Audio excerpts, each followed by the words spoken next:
আসসালামু আলাইকুম। কেমন আছেন সবাই? আশা করি সবাই ভালো আছেন। আজকে দেখাবো স্কুল এবং কলেজ লেভেলের জন্য একটি ভিডিও। সেটা হলো ডিএনএ এবং আরএনএ এবং তাদের কাজ। ডিএনএ এবং আরএনএর কাজ নিয়ে আজকের এই ভিডিওটা। এটা স্কুল লেভেলের একটা ইউনিটে আছে, আপনারা খেয়াল করবেন। ডিএনএ এবং আরএনএ। ডিএনএর কাজ হলো ডিএনএ ক্রোমোজোমের গাঠনিক উপাদান হিসেবে কাজ করে। ক্রোমোজোম যে গঠিত হয়, ক্রোমোজোমের মধ্যে ডিএনএ রয়েছে। বংশগতির আণবিক ভিত্তি হিসেবে কাজ করে। জীবের সকল বৈশিষ্ট্য ধারণ করে এবং নিয়ন্ত্রণ করে।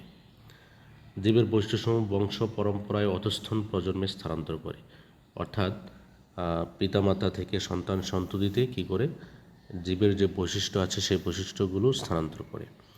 জীবের যাবতীয় বৈশিষ্ট্যের প্রকাশ ঘটায় ডিএনএ। তার মানে জীবের যে বৈশিষ্ট্য আছে সে আরএনএ এবং প্রোটিন তৈরির মাধ্যমে কী করে জীবের বৈশিষ্ট্য প্রকাশ ঘটায়। জীবের সকল শারীরতাত্ত্বিক ও জৈবিক কাজকর্মের নিয়ন্ত্রক হিসেবে কাজ করে। তারপর আছে জীবের পরিবৃত্তি, অর্থাৎ মিউটেশনের ভিত্তি হিসেবে কাজ করে। মিউটেশন ভিত্তি হিসেবে বলতে বোঝানো হয়েছে যে মিউটেশনটা কিন্তু ঘটে ডিএনএর মধ্যে। তো এই জন্য বলা হচ্ছে যে ডিএনএ মিউটেশনের ভিত্তি হিসাবে কাজ করে। তারপর আছে ডিএনএ এবং তার হেলিক্সের কোনো অংশে গোলযোগ দেখা দিলে তা মেরামত করে নিতে সক্ষম।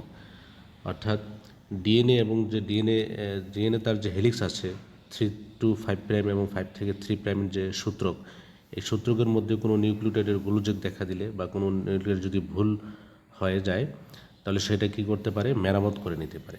এই ক্ষমতাটা তার আছে।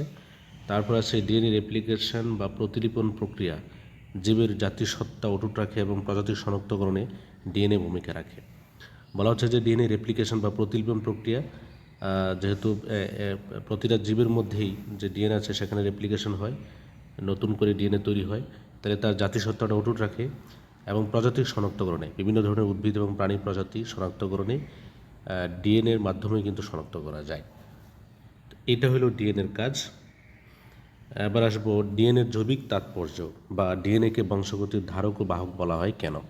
যদি এই ধরনের প্রশ্ন আসে আপনারা এই কথাগুলো লিখে, গুরুত্বগুলো লিখে শেষে লিখে দিবেন যে এই জন্য ডিএনএকে বংশগতির ধারক ও বাহক বলা হয়। তো আমরা একটু দেখি কেন বলা হয়। ডিএনএ বংশগতি বিষয়ক বৈশিষ্ট্যাবলীর ধারক ও বাহক। অর্থাৎ বারবার এই কথাটা আপনারা শুনতেছেন যে বংশগতির বৈশিষ্ট্য ধারণ করে এবং সেটা বহনও করে। অধিকাংশ জীবের বংশগতির একক অর্থাৎ জিন ডিএনএ ছাড়া আর কিছুই নয়। নিম্নলিখিত কারণগুলোর জন্য ডিএনএকে বংশগতির ধারক ও বাহক বলা হয়। কোষ বিভাজনের সময় ডিএনএ এক নির্ভুল প্রতিলিপি সৃষ্টি করে, অর্থাৎ কোষ বিভাজনের সময় ডিএনএর একটা প্রতিলিপি তৈরি হয়। আমরা জানি যে কোষচক্র আছে, কোষচক্রের মধ্যে সিনথেসিস একটা ধাপ আছে, ওই সিনথেসিস ধাপে বা সংশ্লেষণ ধাপে কী হয়, ডিএনএর প্রতিলিপন হয়, অর্থাৎ রেপ্লিকেশন হয়। ডিএনএ কোষের জন্য নির্দিষ্ট প্রকারের প্রোটিন সংশ্লেষ করে।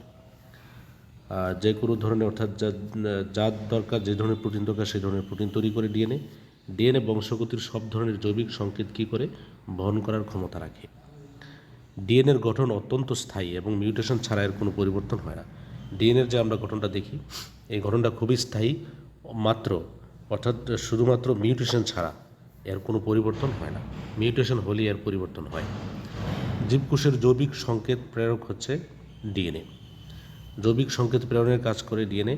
কোনো কারণে ডিএনএ অণুর গঠনে কোনো পরিবর্তন হলে পরিবৃত্তির উদ্ভব হয়। পরিবৃত্তি বলতে মিউটেশনকে বোঝানো হয়েছে। যদি ডিএনএর কোনো একটা অণুর গঠনে পরিবর্তন হয় কোনো কারণে, সেটাকে বলা হয় পরিবৃত্তি বা মিউটেশন। আর পরিবৃত্তি হলো বিবর্তনের মূল উপাদান। এই পরিবৃত্তির কারণে, অর্থাৎ মিউটেশনের কারণেই কিন্তু বিবর্তন হয়, অর্থাৎ নতুন বৈশিষ্ট্য তৈরি হয়। এটা হলো জিনের জৈবিক তাৎপর্য বা গুরুত্ব। এবার আমরা দেখব আরএনএর কাজ। আরএনএর প্রধান কাজ হলো প্রোটিন সংশ্লেষ। তারপর হচ্ছে টিআরএনএ অ্যামিনো অ্যাসিডকে এমআরএনএতে স্থানান্তর করে। আমরা জানি টিআরএনএ বলতে বোঝানো হয়েছে ট্রান্সফার আরএনএকে। ট্রান্সফার আরএনএকে অ্যামিনো অ্যাসিডকে কোথায় নিয়ে যায়, এমআরএনএতে স্থানান্তর করে। তারপরে আরআরএনএ রাইবো নিউক্লিয় প্রোটিন গঠন করে। তারপরে আছে এমআরএনএ ডিএনএ হতে বার্তা বহন করে রাইবোজোমে বসে টিআরএনএর সহযোগিতায় প্রোটিন তৈরি করে। এমআরএনএ কী করে, ডিএনএ হতে যে বার্তা বহন করে যে কোন ধরনের প্রোটিন তৈরি করবে, তো এই বার্তাটা বহন করে রাইবোজোমে বসে টিআরএনএর সহযোগিতায় প্রোটিন তৈরি করে। আমরা জানি যে টিআরএনএ কী করে, টিআরএনএ অ্যামাইনো অ্যাসিডকে এমআরএনএতে নিয়ে আসে এবং এটা রাইবোজোমে বসে কী করে প্রোটিন তৈরি করে। এটা হলো আরএনএর কাজ। তো এই প্রশ্নটা খুব ইম্পর্টেন্ট, ডিএনএ এবং আরএনএর কাজ, অথবা ডিএনএকে বংশগতির ধারক ও বাহক বলা হয় কেন। এই জন্য এই প্রশ্নটা নিয়ে আমি একটা ভিডিওটা বানালাম। আপনারা যদি ভিডিওটা ভালো লাগে লাইক, কমেন্ট এবং শেয়ার করবেন। আর এটা কলেজ এবং স্কুল লেভেল দুইটা পর্যায়ের জন্যই ইম্পর্টেন্ট। তো ভিডিওটা এই পর্যন্তই। সবাই সুস্থ থাকবেন, ভালো থাকবেন, ধন্যবাদ।